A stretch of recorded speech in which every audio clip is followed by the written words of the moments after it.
ცისტური ფიბროზი მძიმე გენეტიკური დაავადებაა, რომელიც მუდმივ მკურნალობასა და დიდ ძალისხმევას მოითხოვს. რა მდგომარეობაა დღეს საქართველოში? რა შესაძლებლობები აქვთ ბავშვებს თანამედროვე მკურნალობაზე ხელმისაწვდომობის მხრივ?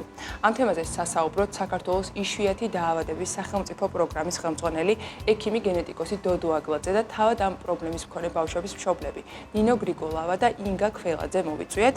დიდი მადლობა მეგობრებო, რომ ხართ ჩვენი სტუმრები. იმიტომ რომ ძალიან მნიშვნელოვან თემაზე უნდა ვისაუბროთ, რომელზეც ჩვენც ხშირად გვიფიქრია, რომ გვინდოდა ამ თემაზე, ასე ვთქვათ, გასაუბრება ჩვენს გადაცემაში და კი, ნამდვილად და პირველი რაც უნდა ვიკითხო, ცისტური ფიბროზი არის გენეტიკური დაავადება და საზოგადოება მიცის ძალიან ცოტა ამის შესახებ, არ არის, ასე ვთქვათ, ინფორმაცია ბევრი. თქვენ რომ აგვიხსნათ აი მარტივად რა არის ამ დაავადების მთავარი გამოწვევები სამედიცინო კუთხით და საერთოდ რას ნიშნავს? კი ბატონო, პირველ რიგში მადლობა მოწვევისთვის. ძალიან მიხარია, რომ ამ თემაზე სასაუბროთ მოგვიწვიეთ და ვფიქრობ, რომ ძალიან მნიშვნელოვანი არის, რომ რაღაცნაირად ავამაღლოთ ჩვენი ცნობიერება ამ დაავადების შესახებ, იმიტომ რომ როგორც თქვენ აღნიშნეთ, ცისტური ფიბროზი თავისთავად არ არის ხშირი დაავადება, ის მიეკუთვნება იშვიათ დაავადებათა რიგს.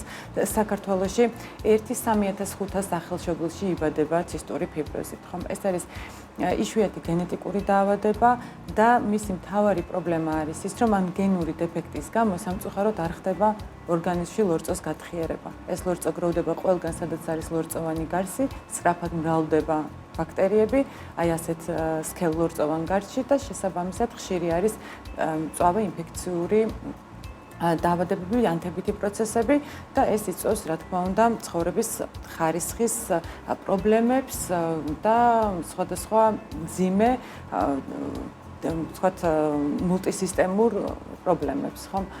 საქართველოში არსებობს სკრინინგი წესით და რიგით, რომლითაც უნდა ვლინდებოდეს ეს დაავადება და ასეც არის. ხშირ შემთხვევაში სკრინინგი გამოავლენს ხოლმე აი ამ დაავადებას. ყველა ახალშობილს უკეთდება საქართველოში 2012 წლიდან ასეთი ტიპის სკრინინგი, მაგრამ სამწუხაროდ ჩვენ გვყავს პაციენტები, რომელთაც აქვთ გვიანი დიაგნოზი და აქეთ ჩვენი მშობლები მოგვითხრობენ ასევე ამის შესახებ, იმიტომ რომ მათ შემთხვევაშიც ორივე შემთხვევაში გვიანი დიაგნოზები იყო და სკრინინგმა ვერ მოახერხა ამ დაავადების გამო.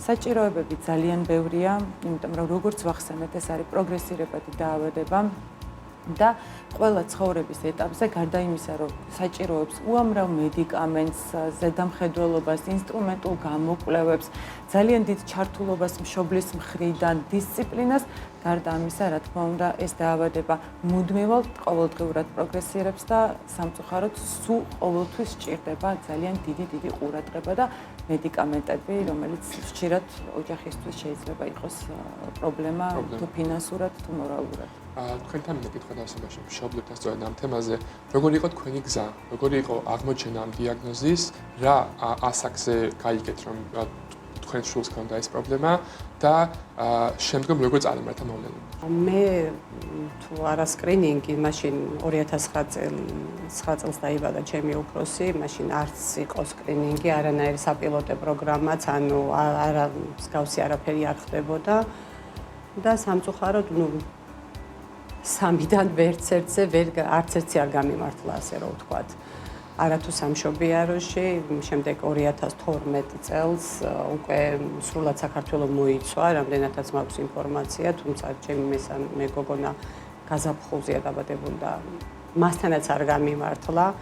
მესამე საერთოდ 2014 წელს დაბადებულია, ის უკვე სხვა სამშობიაროში იმორისგან განსხვავებით და ასე რომ ვთქვათ, არათუ სკრინინგი, შემდეგ მიუხედავად ხშირი ავადობისა, რომელიცაც ესე ვთქვათ მივაწერდით ბაღს, შემდეგ სკოლას, რომ ეს ვირუსები გაიზრდებიან, გაივლის. სამწუხაროდ თითქმის 8 წლის იყო ჩემი უფროსი ბიჭი, როდესაც ამ ყველაფრის შესახებ გავიგე. მანამდე მივყვებოდით ჩვენს ცხოვრებას, რიტმს, ესე ვთქვათ, რომ მეგონა რომ უკვე ყველა წამოიზარდნენ და სამშვიდობოს გავალ, სუსტად მაშინ აი რო არ გადავაჭარბო, მაშინ ამოტრიალდა სამყარო ჩემთვის, როდესაც ამ დაავადების შესახებ გავიგე. და ისიც მესამე გოგონას უფრო მკვეთრად, ანუ ეს დაავადება არის მკვეთრად გამოხატული ფილტვის მიერი და ნაწლავის მიერი, ასე ვთქვათ, თუ სწორად ვამბობ. ის პირველი ნიშანი რა იყო, რომელიც გაფიქრებინათ, რომ უნდა ჩაგეტარებინათ რა იმედების კვლევა? სამწუხაროდ არა თუ მე, ანუ უამრავ ექიმთან გამოვიარეთ, ასე ვთქვათ და არავის ეჭვი არ მიუტანია. გოგონას შემთხვევაში იყო ეს ქირურგიული ჩარევა მოხდა დაახლოებით 4 წლამდე ასაკში. და მაშინ იყო ეს სატელეფონო კონსულტაცია გავიარე, რომ ვესაუბრე და ვუთხარი ეს ყველაფერი. პირველად მაშინ იყო, რომელმაც ახსენა მუკოვისციდოზი, ჯერ კიდევ ასეთი ტერმინი. და შემდეგ სადაც კი ვამბობდი ამ პრობლემის შესახებ, ყველა უარყოფ და აი შენ იცი, როგორ დაავადებაზე მიგვითითებ, ძალიან ძიმე სათქმელია ეს ყველაფერი, მაგრამ ასეთი ბავშვები 17 წელს იქეთ ვერ ცოცხლობენ და რაღაცა და ჩემ შვილებს მადლობა უფალს რომ წონის დეფიციტი არ გქონდა, სიმაღ პირიქით გადაჭარბებით ვიყავით, ასე ვთქვათ. ანუ ეჭვი არავის არასოდეს არაფერზე არ მიუტანია. და ეს იყო მე გოგონას შემთხვევა, ანუ ოპერაციიდან ერთ თვეში ისევ ორმხრივ პნევმონიად შეფასდა მისი მდგომარეობა და თითქმის 3 კვირა დავყავით ისევ კლინიკაში. და ჟანგბადს ვერ ვინარჩუნებდით, იყო ძალიან ძიმედ ესე რომ ვთქვათ და მაშინ უკვე მოვითხოვე რომ გავაკეთოთ ეს გამოკვლევა. ახსენეთ რომ 3 შვილი გყავთ, რომ 4 მყავს საერთო ჯამში, 1 მყავს ჯანმრთელი, ასე ვთქვათ, 2 ბიჭი, შემდეგ 2 გოგო და მეორე ბიჭია მხოლოდ რისკის გენის მატარებელი და დანარჩენ 3-თან სამწუხაროდ გვაქვს ეს რეალობა. თქვენაც მინდა რომ გადმოვიდეთ მოგვიყვეთ როგორი იყო თქვენი ისტორია, როგორი იყო ამ დიაგნოზის გაგება და რა ასაკში გაიგეთ მის შესახებ. ჩვენ შემთხვევაში მოხდა ესე, რომ რათვის ასაკში წამოვიდა კანის პრობლემა, ანუ ძალიან საშინელება იყო, არ ვიცი, ჩაურიე სხვადასხვა ექიმები, კანის ექიმი, თუმცა ანუ შედეგი არ იყო. შემდეგ ბავშვი შეშუპდა, დასივდა, ძალიან რთული მდგომი ფეხი გაურჯდა საერთოდ. შემდეგ მივიყვანე ერთ-ერთ ექიმთან და რომელმაც მითხრა, რომ ეს უკვე რაღაცა გენეტიკური დაავადებისკენ მიდის. მითხრა, ეს რაღაც შვახმან-დაიმონდის სინდრომი იყო და მითხრა, თუ რამოდენიმე დღეში მოიფიქრებ და წახვალ და წაიყვან, ეშველება რაღაცა თუ არა და ყველაფერს ჩაითრევს და არ ვიცი, თავზე ჩამომენგრა ყველაფერი. ძალიან რთული მოსასმენია ნამდვილად და გამოწვევას ნამდვილად ქვეყნის დატოვების საჭიროება, რომელიც ამ შემთხვევაში დადგა. ხალხთან და თქვენთან მინდა კითხვა გადმოვიდე. ბევრ პაციენტს სამწუხაროდ მდგომარეობა ექნება, რომ საჭირო ხდება საქართველოს დატოვა, რომ მკურნალობა სხვა ქვეყანაში მიიღონ. რატომ არის ეს საჭიროება დღემდე აქტუალური და რატომ მიმართავენ მშობლები ევროპის ქვეყნებს, რომ მიიღონ მკურნალობა? მართალი ბრძანდებით სამწუხარო რეალობაა, რომ არიან მშობლები, რომლებსაც უწევთ, რომ დატოვონ თავისი ქვეყანა იმისთვის, რომ რა თქმა უნდა ემიგრირდნენ დასავლეთ ევროპულ ქვეყნებს ირჩევენ ხოლმე ძირითად შემთხვევაში, იმიტომ რომ ხელმისაწვდომობა რა თქმა უნდა მკურნალობაზე უფრო კარგია და ყველაზე მნიშვნელოვანი რაც არის აქვს ხელმისაწვდომობა ასეთ ქვეყნებში თერაპიების, რომელსაც ქვია მოდულატორები და საკმაოდ ძვირიანი მკურნალობა, მაგრამ ძალიან ეფექტური. და რა თქმა უნდა, თუ გეგულება შენი შვილისთვის ასეთი ადგილი, სადაც შეუძლია რომ მას ეს სრულფასოვანი მკურნალობა მიიღოს ასეთი მედიკამენტებით, ბოლო მე გეტყვით 5 წელია, რაც მე ამ პროგრამას ვემსახურები და ბოლო 5 წლის განმავლობაში ჩემ ხელში 15-მა ოჯახმა დატოვა საქართველო. ამიტომ გადინება რა თქმა უნდა საკმაოდ დიდია, მაგრამ ლოგიკურიც არის ასეთ შემთხვევაში რომ ირჩევენ. რაც თავადაც ახსენეთ ამ დაავადებას ახასიათებს ხშირი ბაქტერიული ინფექციები, ფილტვის ანთება, დამდგას დაავადებები. ერთ-ერთი პოზიტიური ცვლილება რაც იყო 21 წელს ერთ-ერთი ბაქტერია ფსევდომონაგნოზა საწინააღმდეგო ანტიბიოტიკი არის ხელმისაწვდომი საქართველოში ამის შემდგომ ტობირამიცინი, თუმცა ამის მიუხედავად ბევრი პრობლემა არის, რომ ბევრ პაციენტს აქვს ძიმე ფილტვის დაავადებები და ამას ჭირდებათ მუდმივი ფიზიოთერაპია, მუდმივი მკურნალობა, ინჰალაციით. ეს როგორ მომდინარეობს საქართველოში და თუ არის ეს ხელმისაწვდომი ოჯახებისთვის და დაფინანსებად? კი ბატონო, ანუ საქართველოში 2021 წელს უბრალოდ პროგრამა გადმოგვებარა ჩვენს კლინიკას, სადაც მე ვმუშაობს და ამ პროგრამასთან მუშაობა დავიწყე მე პირადად. და ამ ეტაპზე როცა ვიხსენებ, რა თქმა უნდა, ბევრი რაღაც გვაკლდა. თქვენ ახსენეთ ანტიბიოტიკი ტობრომიცინია, ამ ფსევდომონას საწინააღმდეგო. ეს ყველაფერი შეიძლება არსებობდა, ანუ ეს აფთიაქში, მაგრამ სამწუხაროდ არ იყო პროგრამის ფარგლებში. ჩვენ ძალიან კაფეო ხაზი უნდა რაღაცნაირად უნდა ვთქვათ, რომ რა არის ხელმისაწვდომობა არ არის მხოლოდ ის, რომ ჩვენ შეგვიძლია რომ შევიდეთ აფთიაქში და რაღაც შევიძინოთ, ხო? ხელმისაწვდომობა პირველ რიგში არის ის, რომ ასეთი ოჯახებისთვის სახელმწიფო პროგრამის ფარგლებში იყოს ასეთი მედიკამენტები, თქვათ უფასო, ხო? ეს ძალიან მნიშვნელოვანია, იმიტომ რომ როგორც ვთქვით, ხო, ძალიან მულტისისტემურია დაავადება, ძალიან ბევრ ორგანოს აზიანებს, არის პროგრესირებადი სამწუხაროდ და რა თქმა უნდა, რაც რო გადის მეტი და მეტი რაღაც გვჭირდება. 2021 წელს ხელმისაწვდომობა იყო მხოლოდ 2 პრეპარატზე, რომელიც ასევე სასიცოცხლოდ მნიშვნელოვანია და ძალიან კარგია, რა თქმა უნდა, რომ ეს პრეპარატები იყო, მაგრამ 4 წლის განმავლობაში პაციენტთა ასოციაციასთან ერთად ძალიან აქტიურად მუშაობდით იმისთვის, რომ კიდევ საბაზისო მედიკამენტების დამატება მომხდარიყო სახელმწიფო პროგრამაში და 2025 წლის ნოემბერს ეს შესაძლებელი გახდა და ძალიან გვიხარია, რა თქმა უნდა, მადლიერები ვართ ამისთვის, რომ დაემატა 6 ახალი კომპონენტი საბაზისო მედიკამენტებზე, მათ შორის ტობრომიცინი, რომელიც თქვენ ახსენეთ, ჩაერთო ამ პროგრამაში, რაც ძალიან კარგია. თუმცა, რა თქმა უნდა, ამით არ დამთავრებულა, გვჭირდება კიდევ უფრო მეტი, რა თქმა უნდა და ვფიქრობ, რომ ესეთი ამაზე საუბრით, ერთობლივი მუშაობით სამინისტროსთან ამ საჭიროების გაჟღერებით, ვფიქრობ, რომ აუცილებლად რაღაცა პოზიტიური შედეგები გვექნება, იმიტომ რომ ჯერ კიდევ მიდის საუბარი მაგალითად აი ამ ძვირადღირებული პრეპარატების შეძენასთან დაკავშირებით, რომელსაც მოდულატორები ქვია.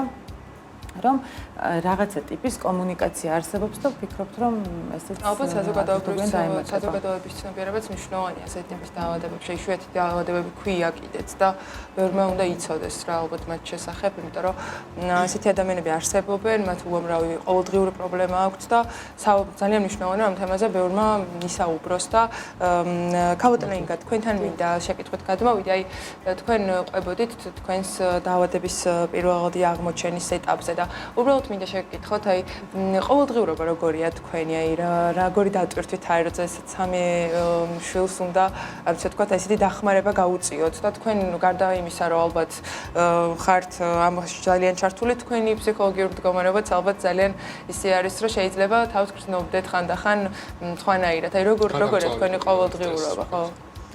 ხანდახან არა. ხშირად, თუმცა ამ ყველაფერს ასე ხმამაღლად მე ხშირად ვიყენებ ხოლმე ამ ფრაზას, რომ ნიღბის ტარება გვიწევს თქვენ მშობლებს. სამწუხაროდ რეალობა ეს არის, იმიტომ რომ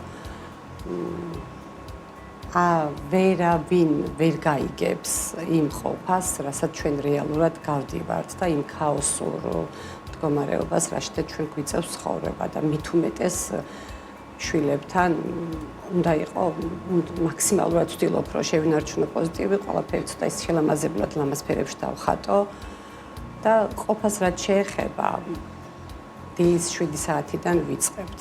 სკოლა გვეწყება 9:30-ზე და ხა როცა ჩემ შემთხვევაში ეს ფსევდომონას ბაქტერია, რაც თქვენ ახსენეთ, აქვს 2-ს პლუს 1-ს დიაბეტი. ანუ ამ ყველაფერს დაზიანდა ფილტვის ფუნქცია და რამაც დააჩქარა დიაბეტის გამოვლინება.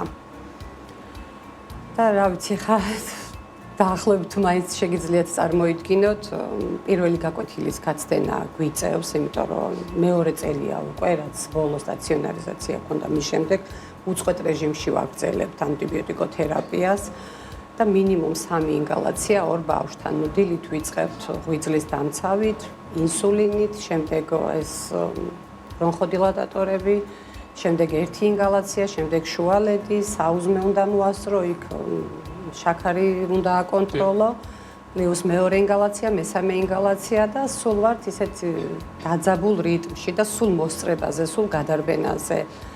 ეს ყველაფერი მე რა თქმა უნდა აისახება, ანუ ბავშვებზედაც ახლა ვერ მოვიტყვი, ანუ ტყუილი იქნება, რომ თქვა, რომ მარტივია ეს ყველაფერი, არა, პირიქით.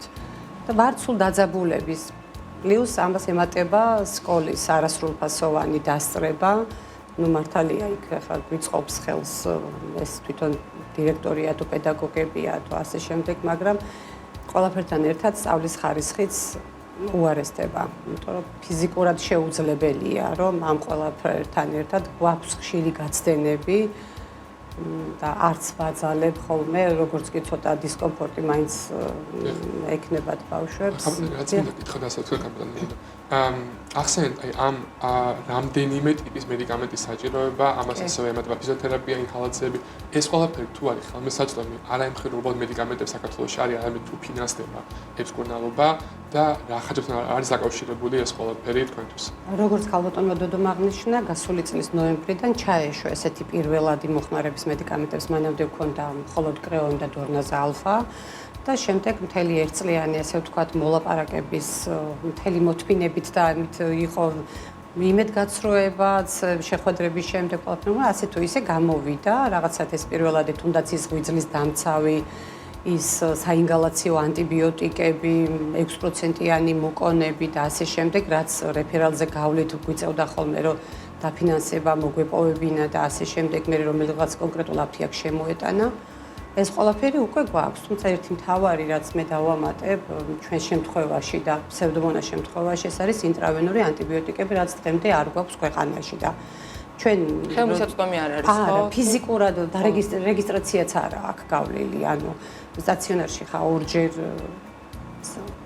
ვიწექით, ორჯერ نيكოლოზ და მარიამ ერთად და მე نيكოლოზ დამატებით დასჭირდა ცალკე, იმიტომ რომ იყო იქ ტემპერატურები, იყო რომელსაც ვეღარ მართავდით და მოგვიწეა და იქაც ნუ სტაციონარშიდაც რომ სტაციონარშიდაც მოვთავსდეთ ასე რომ ვთქვა, იქაც არ არის ხო და ის მე ალტერნატივა რაც არის მით და სამწუხაროდ ვერ გავდივართ, იმიტომ რომ ქრონიკული სახე აქვს უკვე ჩვენს მას.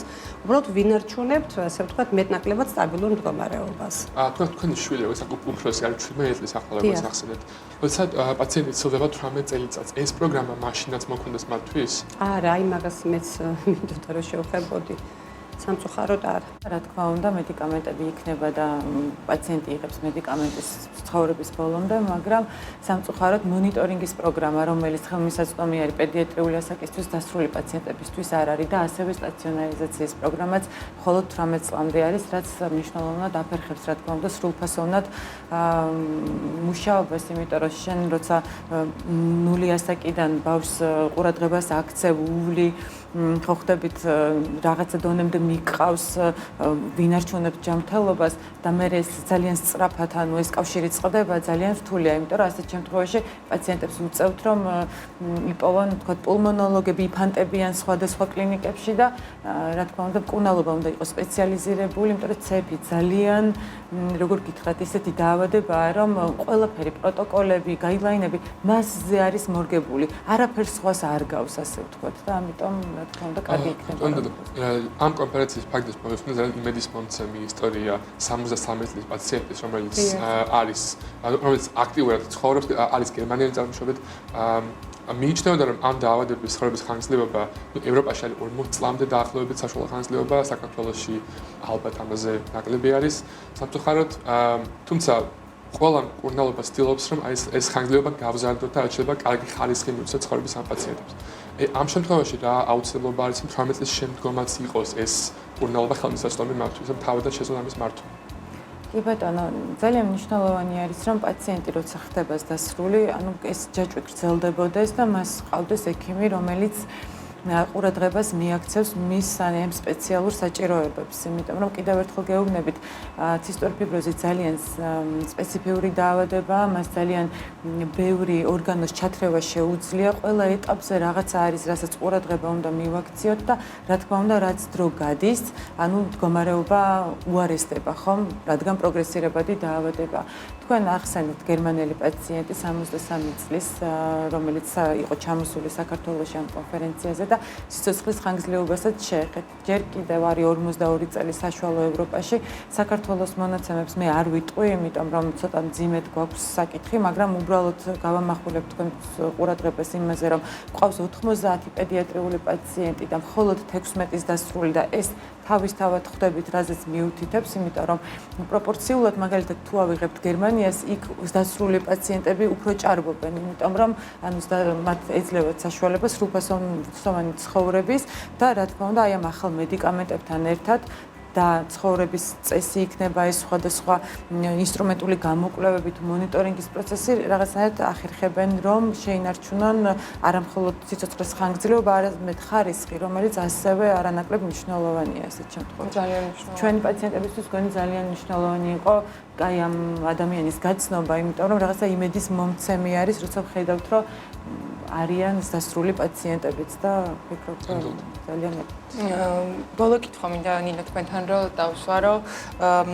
თქვენ მესმის რომ თქვენთვის ემოციურია ეს თემა და ბუნებრივია რომ ასეა უბრალოდ რას ისურვებდით რომ იცოდნენ თუნდაც სხვა მშობლებმა ვისაც მსგავსი პრობლემა აქვს ან თუნდაც საზოგადოებამ რომ ამ დაავადებაზე ან უბრალოდ თუნდაც რჩევა სხვა მშობლებთან რაიმე თუ იქნება თქვენი ჩვენთვის ძალიან მნიშვნელოვანი არის, რომ საზოგადოებამ იცოდეს ეს დაავადება, იმიტომ რომ მათი მხარდაჭერა ძალიან მნიშვნელოვანია ჩვენთვის. მოკლედ კიდევ მინდა ხაზი გაუსვა იმას, რომ ჩვენთვის ძალიან მნიშვნელოვანია ფიზიოთერაპია, რომელიც ძალიან გვჭირდება და ძალიან მნიშვნელოვანია. და აი 62 წლის პაციენტი ვინც არის ზუსტად აი ამითი მიაღწია, ნუ იქაც იყო რა თქმა უნდა გენმოდულატორი ჩართული და ძალიან მნიშვნელოვანია ეს ყველაფერი ჩვენთვის. ამ ხარდაჭერას გრძნობთ ყოველდღიურად თუ აი უფრო გაკლიათ აი ეგეც არის. უფრო გაკლია, იმიტომ რომ ეცთ რა არის, მშობლები ვართ რომ დავშვათ მალავთ, იმიტომ რომ სხვანაირად უყურებენ ამ დაავადებას, რაღაცა ბავშვს წვენია, გვჭირდება ფსიქოლოგი, იმიტომ რომ ძალიან დანგრეულები ვართ. მშობლებიც, ბავშვებიც, იმიტომ რომ რთულია 3 წლის ბავშვი დავსვა და 50 წუთი დილას აღამოს ინჰალაცია ვუკეთო.